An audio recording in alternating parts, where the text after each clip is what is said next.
A recording lost for nearly 7 decades has resurfaced. A secret conversation, unnamed, unpublished. And according to many, it was never meant to exist.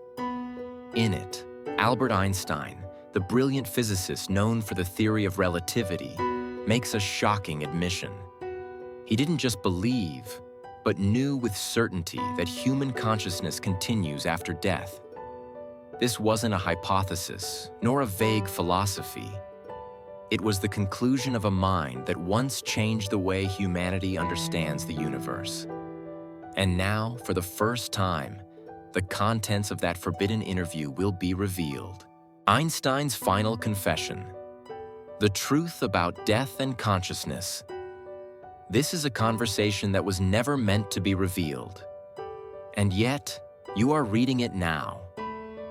In 1954, just 1 year before his death, Albert Einstein is said to have taken part in a secret exchange, an interview that was immediately banned from circulation and carefully hidden away. For decades, mainstream science denied the existence of such a document. But through time and a series of strange coincidences, the transcript, preserved by his close friend, Dr. Kurt Good, was discovered in 2022 in Princeton, concealed beneath the false bottom of an old safe. More than just an interview, this document reads like a confession, a final reflection by a great mind on what lies beyond the ultimate boundary: death. The interview begins with a seemingly simple question. Professor, do you believe that life continues after death? Einstein remains silent for a while, then gives a gentle smile. Belief is not enough, he says. At my age, I no longer believe. I know. The interviewer, clearly unsettled, presses further. But science, your science, has always dismissed the idea of a soul, hasn't it? Einstein corrects him. Not my science. What the public calls science is merely what can be measured and observed. But the world is not confined to equations. He leaned forward slightly, his eyes reflecting a pensive light, as if weighing whether to speak or to guard something sacred.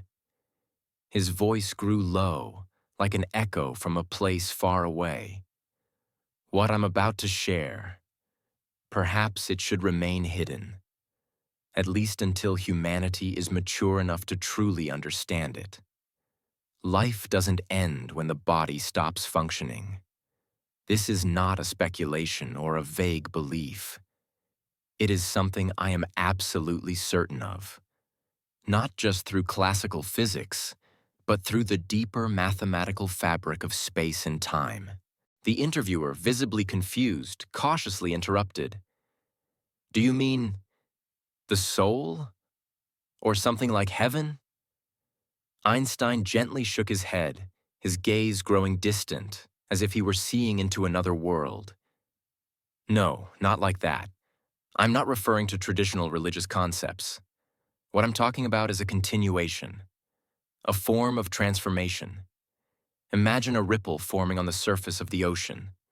The wind blows, and the wave appears. When the wind stops, the wave disappears. But the water remains. The wave does not die. The energy that created it does not vanish. It simply changes form, returning to the ocean. Human consciousness is the same. The physical body is just a temporary vessel. When the body dissolves, consciousness isn't erased. It returns to its source, the vast ocean of pure awareness. The interviewer furrowed his brow as if trying to piece together the strange fragments he'd just heard. So, does the theory of relativity play any role in all of this? Einstein smiled softly, a smile that was both mysterious and kind, as if he had been waiting for that very question. The theory of relativity is about the interaction of matter and energy within space-time. But there's something it, and much of modern science, still cannot measure or define: The observer. Consciousness. We've long assumed that consciousness is a byproduct of the brain, a phenomenon arising when enough neurons fire in a certain pattern. But there's growing evidence in both quantum physics and abstract mathematics suggesting the opposite, that matter exists because there is an observer. The universe doesn't exist as an objective, independent entity. It is shaped through the very act of our observation. He paused for a moment, as if to let the listener absorb the gravity of what he had just said, then continued. You know the double-slit experiment, where a particle behaves like a wave or a particle depending on whether it's being observed? Or quantum entanglement, where two particles can affect each other instantly across vast distances? These phenomena suggest that consciousness is not just part of the system, it is the center of it. It is the shaper of reality. The interviewer sat in silence, seemingly unsure how to proceed. But then he asked, almost just to fill the space, "Then, what is God in your view?" Einstein nodded slowly, as if he had pondered that question for a very long time. God, to me, is not the old man with a white beard sitting on clouds, as portrayed in religious art. God is the ocean, the place where all consciousness merges into one. He does not judge, nor reward, or punish. He simply is, an omnipresent force, beyond form, beyond time, beyond logic. That's why no one who has ever lived truly disappears. Death is not the end. It is only a threshold, a return. Still skeptical, the interviewer tried to hold on to the scientific ground. But how can a brilliant scientist like yourself speak of things that sound so mystical? Einstein looked at him, and in that gaze was not the sharpness of a scientist, but the depth of someone who had seen beyond what words can convey. He replied, gently but firmly, "Science and mysticism are not in conflict. They are simply two different paths toward the same truth. One day, when mathematics becomes subtle enough and physics profound enough, we will realize that what mystics have intuited for thousands of years, the immortality of consciousness, the sacred nature of the universe, is, in fact, the foundation of all that exists." His voice deepened, his eyes flashing with a solemn urgency. "You think what I'm saying is merely belief? It's not.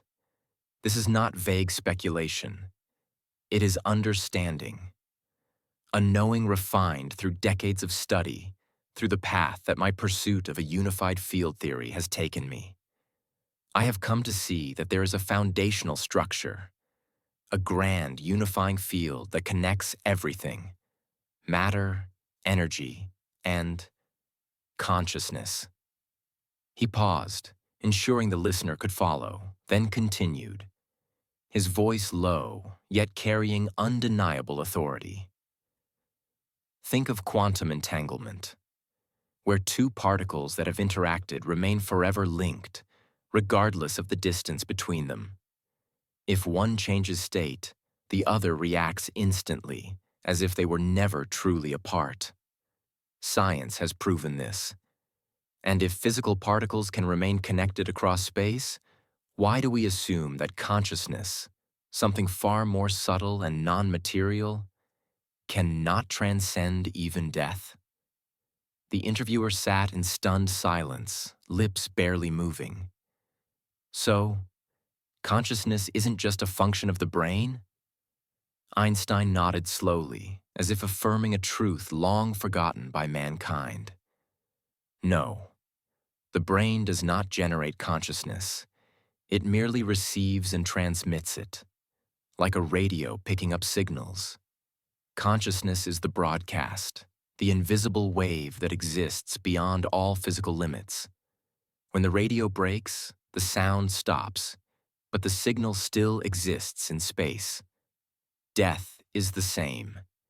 It's merely the end of one specific frequency.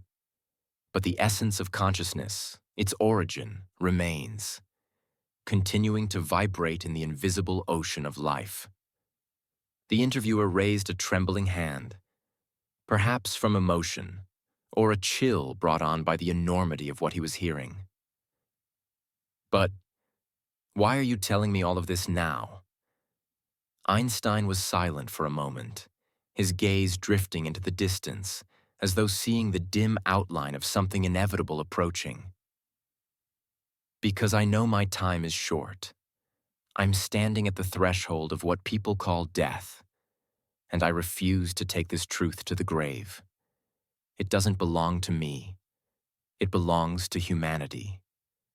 We are on the brink of a historical shift, not just in science, but in the essence of existence itself. If people understood that death is not an end, but a transition, our way of living, loving, and relating to one another would change profoundly.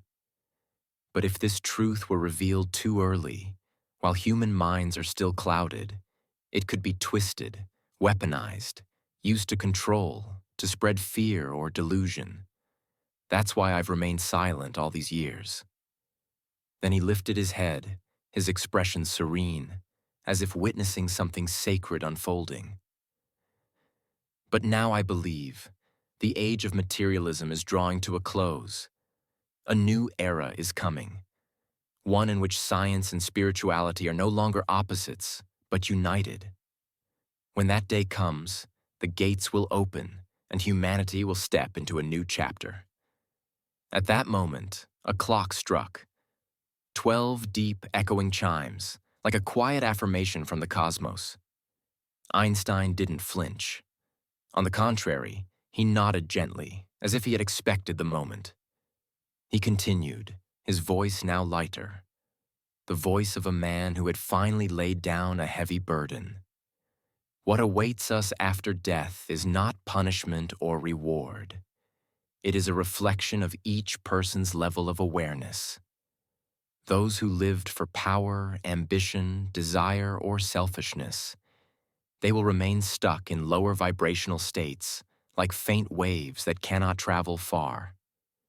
But those who sought truth, who loved, who served, who lived authentically, they will merge with the light, step into a new beginning beyond fear and limitation.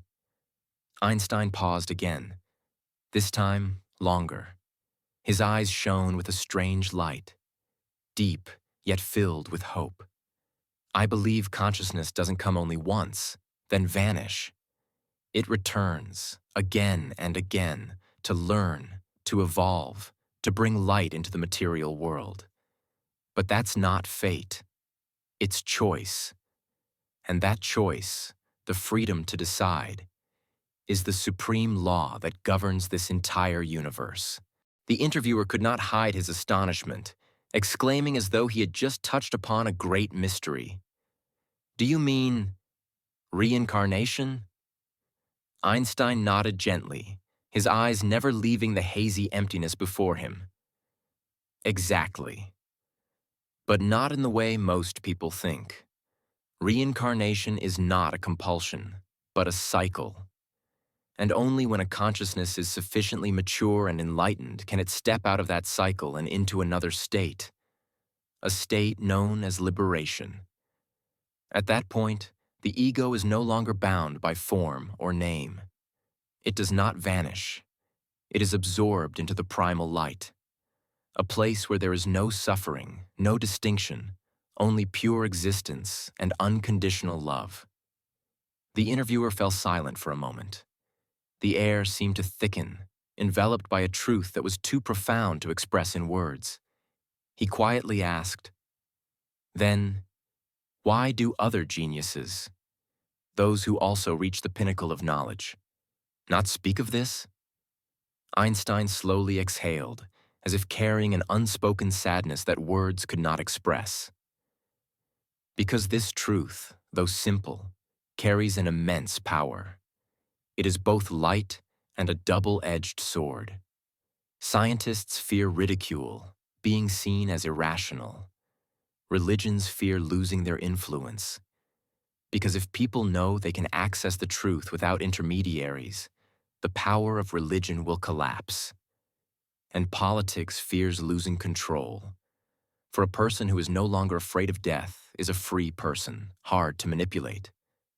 Therefore, only those truly seeking truth, those willing to sacrifice fame and safety, can understand and accept this. Newton, Tesla, Planck, they all knew. But most chose silence or simply hid the message within their works. Then he continued, his voice enchanting, as though he were mapping a new reality.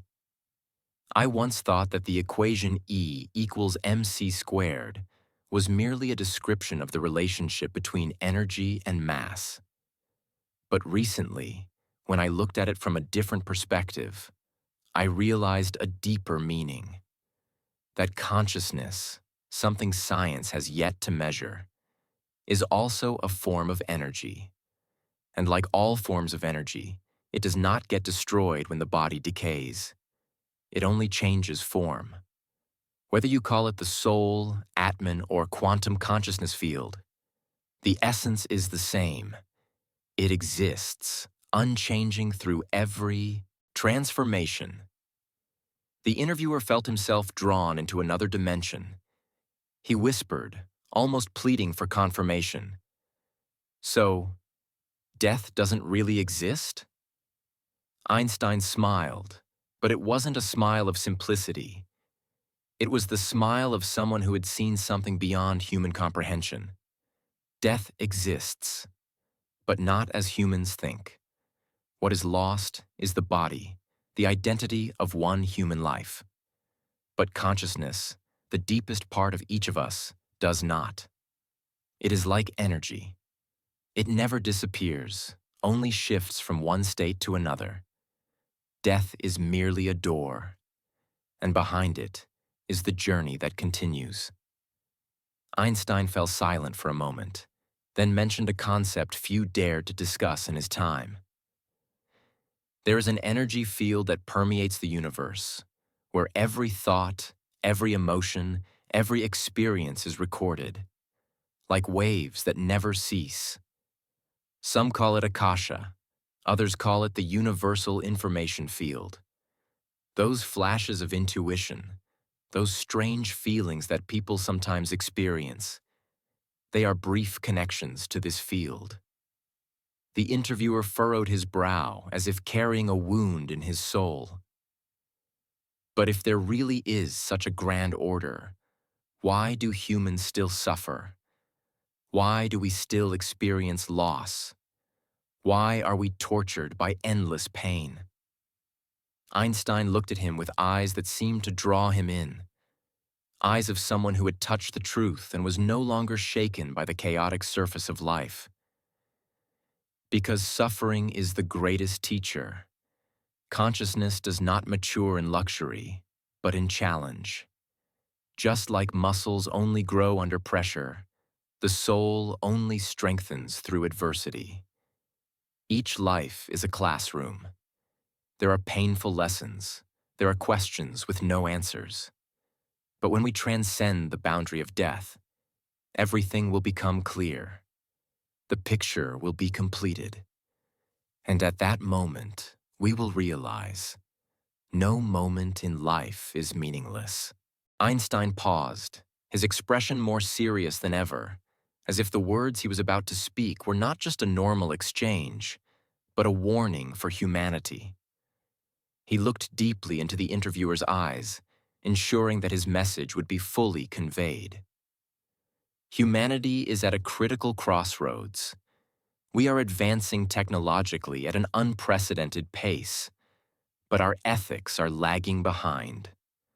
Our civilizations are growing increasingly divided, with each country, each person, having 1,000 reasons to separate and to struggle. But what we must understand is this: everything is interconnected.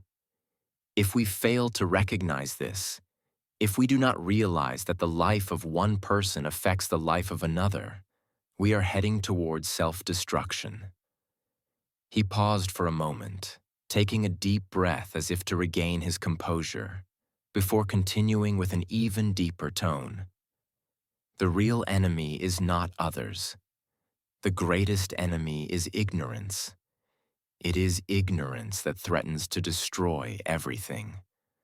Only when we transcend our ignorance about ourselves and the universe can we hope for a better future. Knowledge is light, and only light can dispel the darkness. But not everyone is ready to see this truth. That is why so few people are able to see beyond the surface of things in this life. The interviewer felt as though he were standing before a vast window revealing a world far greater than he had ever imagined, where all truths were intertwined. Slowly, he asked the final question, one that could potentially change the course of his life. So, is there a way to prove the existence of consciousness after death? Einstein looked at the interviewer, his eyes gleaming as though he were about to share something profoundly important. He answered, not hastily, but as if reflecting on each word. Science demands that everything must be repeatable, measurable. But not all phenomena can be observed in a laboratory. There are occurrences that transcend the boundaries of current science. Cases like past life memories in children or near-death experiences. These events cannot be easily explained by conventional theories, but they are important clues about the continuity of consciousness. One day, humans may create devices sophisticated enough to measure fluctuations in the field of consciousness after death. But even if that happens, the most important thing will still be how we choose to live. He paused, his gaze intense, as if looking into the future that most people had yet to recognize. To know that every thought, every word, every action we perform does not disappear, but continues to exist in a shared field of consciousness. If we all understand this, the world will be completely different. Instead of living in ignorance, we will live with the awareness that every action we take affects something far greater than ourselves. Einstein seemed to sense that the conversation had arrived at the very heart of life and death. He gently concluded, his voice calm but laden with deep wisdom. If one day someone reads these words of mine, please understand, I am not a mystic. I am someone searching for the truth. And that truth does not belong to religion, nor to science, but to those brave enough to seek and explore it. It is a journey that is not easy, but if you can transcend it all, you will see that everything is connected in ways you could never have imagined. At this moment, Einstein slowly rose to his feet, his frail body weary, but his eyes still burning with an unwavering belief in the truth he had uncovered. He looked at the interviewer, once more sharing with him a profound message. It's time for us to part ways, but this is not a permanent farewell. We will meet again in the place where all paths converge. Before leaving, he turned back and said softly, "Death is not an end, but a wake-up call for those who are ready to understand. Even though this world may not be ready, there will come a time when the moment arrives." Finally, as the morning light began to pour through the window, casting its faint rays on Einstein's face, he gazed out at the world, as if looking into a future that he had seen long before most others had. And then, he gently spoke a sentence that the interviewer would remember for the rest of his life. "When I was younger, I thought that the most important thing was to understand the universe, to understand the laws, the formulas, the phenomena. But gradually, I realized that the most difficult thing is not to explain the mysteries of the universe, but to understand oneself, and to understand one's relationship with others. Science can explain many things, but the meaning of life, the questions about death, love, and existence, only each individual can truly explore. And finally, before he left, he closed the conversation with, "We fear death because we fear loss. But in truth, nothing is ever really lost. Love, good deeds, beautiful memories, all of these continue to exist, even if we don't always understand how."